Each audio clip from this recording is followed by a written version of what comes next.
Selamat malam semuanya, perkenalkan kami dari kelompok 6 untuk proyek akhir Sistem Informasi Manajemen. Di sini kami akan mempresentasikan hasil diskusi kami mengenai visualisasi dan analisis data dengan data vaccinations COVID-19 United States. Dengan eh, kelompok kami sendiri yang terdiri dari Oke, saya Nafira Manda dengan NIM 041. Saya Nesa Sabila dengan NIM 042. dan saya sendiri Rika Anita Nishoka dengan NIM 049. Jadi, pada analisis dan visualisasi data kali ini, kami akan menggunakan Google Colab seperti ketentuan dari ASLab kami. Dan di sini saya akan menjelaskan step by step bagaimana menggunakan Google Colab ini sendiri. Jadi, yang pertama adalah kita perlu mengimport Pandas SPD dan juga import NumPy SNP. Maksud dari import Pandas SPD ini sendiri adalah Pandas merupakan pustaka analisis data yang kuat dan sering digunakan dalam pengelolaan dan analisis data pada Python. Jadi pada Google Colab kali ini kita akan menggunakan bahasa pemrograman Python. Dan NumPy sendiri merupakan pustaka untuk komputasi numerik yang menyediakan struktur data array dan fungsi matematika yang efisien. Lalu, terdapat sintaks from google.colab import drive. Jadi, untuk menggunakan Google Colab ini kita perlu untuk mengimport dari Google Drive. Lalu, ada sintaks drive.mount. Jadi maksud dari kode ini sendiri adalah untuk menghubungkan Google Colab dengan Google Drive kami sendiri. Lalu ada import CSV, di mana import CSV ini adalah untuk mengimport format file kami, yang mana data sama dengan pd.read_csv ini adalah gunanya untuk agar Pandas bisa membaca file data kami, yakni us_state_vaccinations.csv. Lalu df sama dengan pd.dataframe, buka kurung data, ini sendiri adalah untuk menjadikan data atau us_state_vaccinations.csv ini menjadi data frame utama pada Google Colab kali ini. Lalu kita masuk ke section memahami data. Pada nomor pertama terdapat soal menampilkan seluruh tipe data di setiap kolom. Dengan ini kami menggunakan kode df.info, di mana df ini adalah data frame dan info ini adalah untuk menampilkan seluruh informasi yang ada pada data frame kami. Dengan ini diperoleh semuanya seperti berapa kolomnya, total kolomnya, kemudian data types-nya, yakni ada float dengan 64 bit, sebanyak 14 kolom, dan juga objek sebanyak 2 kolom. Lalu untuk nomor 2, menampilkan apakah ada data yang kosong di setiap kolom. Dengan ini kami menggunakan kode df.isNull, buka kurung, dan .sum, buka kurung, tutup kurung. Maksudnya adalah df ini data frame dan isNull ini adalah maksudnya yang berjumlah kosong atau tidak ada. Lalu sum ini untuk menjumlahkan jumlah yang data kosong yang ada pada data frame kami. Maka diperoleh bahwa pada kolom date tidak ada data kosong dan seterusnya. Kemudian untuk nomor 3, tampilkan 5 data awal. Jadi pada kali ini kami menggunakan kode df.head. Ini maksudnya adalah menampilkan data pada 5 data teratas, karena head itu adalah kepala. Jadi kami menggunakan kode itu. Dan muncul hasilnya. Kemudian untuk nomor 4 ada tampilkan 5 data terakhir. Kami menggunakan kode df.tail. Tail ini adalah ekor atau data paling akhir yang diinput. Dan yang ini adalah data paling awal yang diinput. Kemudian untuk nomor 5, menampilkan data sesuai dengan syarat dataset. Dengan ini kita cukup menggunakan kode df atau data frame dan mereka akan langsung memunculkan seluruh data frame yang ada seperti pada gambar ini. Maka terdapat 14.008 baris dan juga 16 kolom. Selanjutnya kita masuk ke section cleansing data. Pada nomor 1, kita disuruh untuk mengubah tipe data salah satu kolom menjadi tipe data integer. Pada kali ini, pada data frame ini, kami mengubah kolom share underscore doses underscore used ini menjadi integer. Namun sebelum itu, kami menggunakan sintaks df share doses used dot fill. Nah, ini maksudnya adalah mengubah data yang kosong menjadi 0 dengan parameter in place sama dengan true. Ini adalah maksudnya untuk menjalankan kode tanpa harus membuat data frame baru. Lalu untuk kode keduanya ada df share underscore doses underscore used sama dengan df share underscore doses underscore used dot s-type. S-type ini adalah menjadi tipe data buka kurung integer. Lalu kami menampilkan kembali tipe data yang sudah diubah dengan menggunakan sintaks df.info. Dengan ini, setelah diubah, maka data types-nya adalah float. Float 64 bit itu sebanyak 13 kolom, kemudian integer 64 bit sebanyak 1 kolom, dan juga objek sebanyak 2 kolom. Lalu, pada soal berikutnya adalah hapuslah data duplikat yang ada pada dataset kami. Dengan ini kami menggunakan kode df sama dengan df.drop underscore duplicates.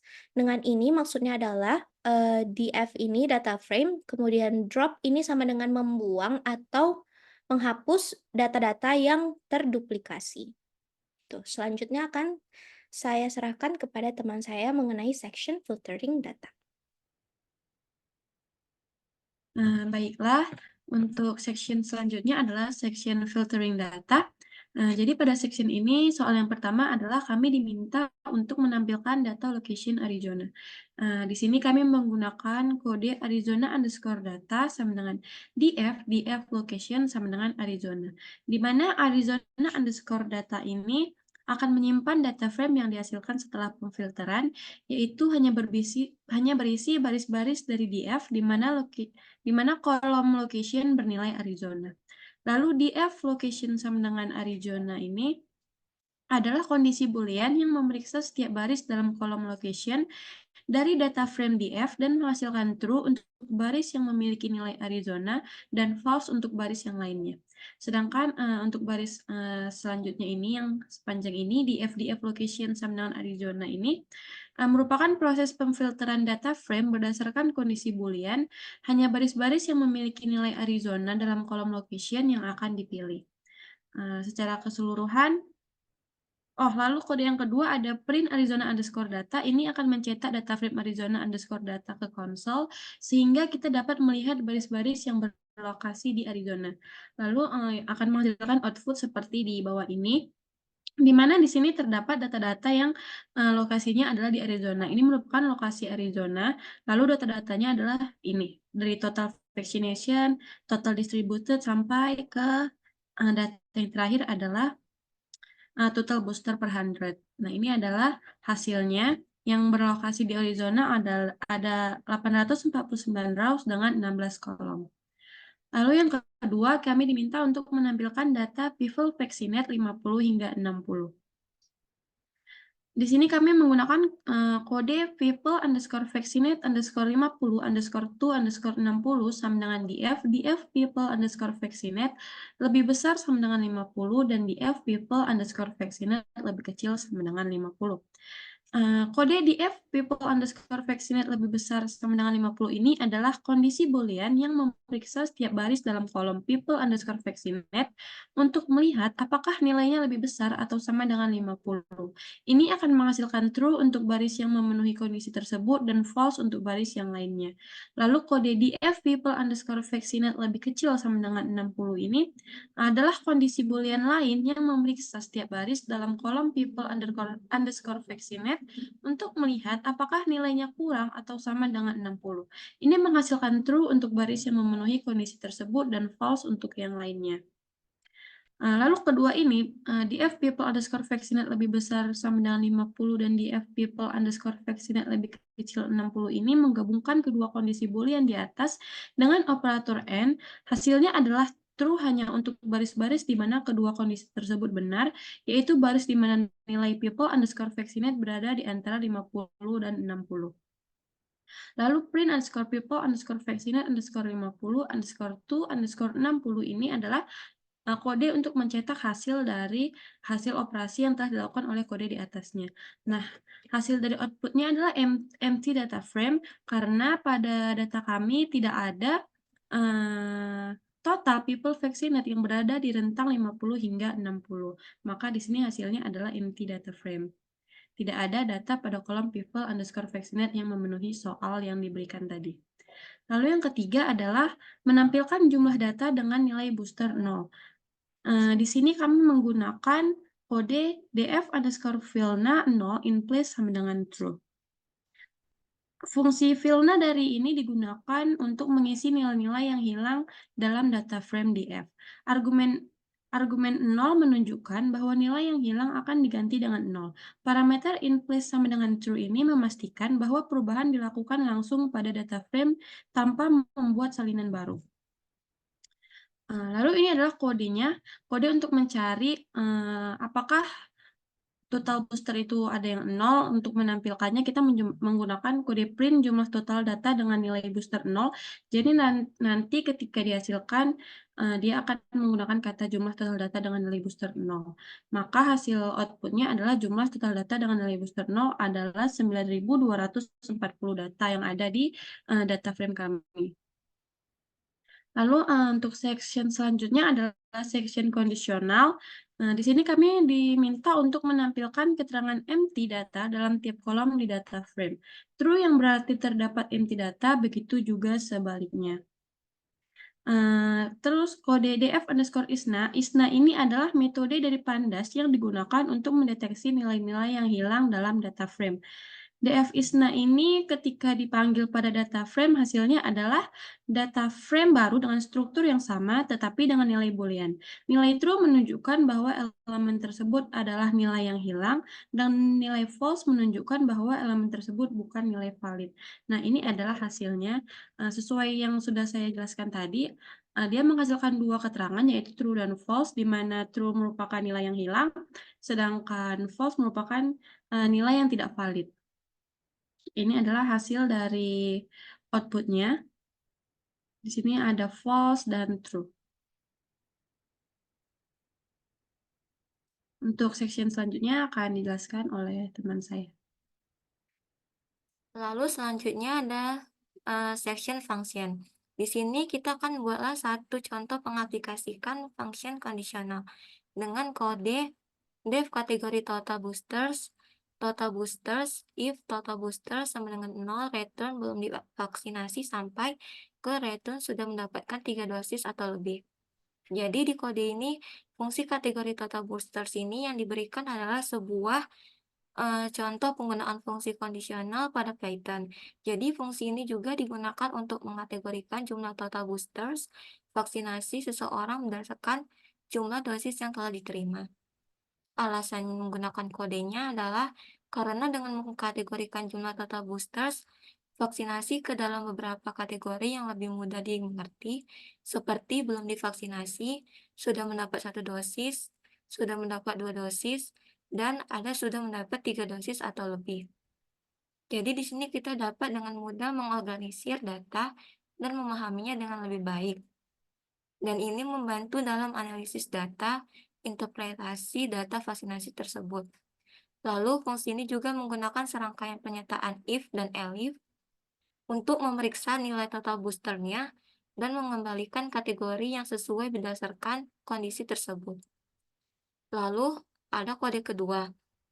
Mengapa outputnya ini juga terlihat di Google Colab? Karena adanya apply di kode kedua yaitu df kategori total boosters sama dengan df total boosters dot apply kategori total boosters. Jadi di kode ini menggunakan metode apply dalam kurung pada kolom total boosters dari data frame df.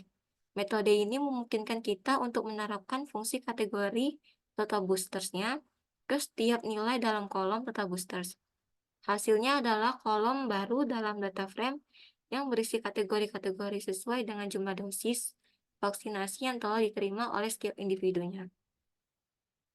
Lalu, yang ketiga ada kode DF. Ini untuk mencetak data frame DF-nya ketika kita akan melihat output yang mencakup kolom baru kategori data boosters-nya di Google Colab. Jadi setiap barisnya itu kolom ini menunjukkan kategori vaksinasinya. Lalu dengan jumlah dosis yang telah diterima oleh individu tersebut, lalu muncullah output sebagai berikut. Jadi total boosternya 0, total boosternya yang satu lagi adalah 0 juga. Jadi kategorinya adalah belum divaksinasi. Lalu di section kedua ada visualisasi. Jadi di section kedua ini ada soal yaitu tampilkan diagram 4 location dengan total vaccination terendah. Dengan 5 kode, yaitu kode pertama total vaccination by location DF group by location. Jadi di sini menggunakan metode group by untuk mengelompokkan data berdasarkan kolom location. Jadi kemudian menggunakan metode sum untuk menghitung total vaksinasi. Terus untuk menghitung total vaksinasi di setiap lokasinya. Untuk kode kedua ada total vaccination by location, total vaccination by location sort values. Jadi data kemudian diurutkan berdasarkan total vaksinasi dari yang terkecil ke yang terbesar menggunakan metode sort values. Lalu yang ketiga ada for lowest location total vaccination by location head dalam kurung 4.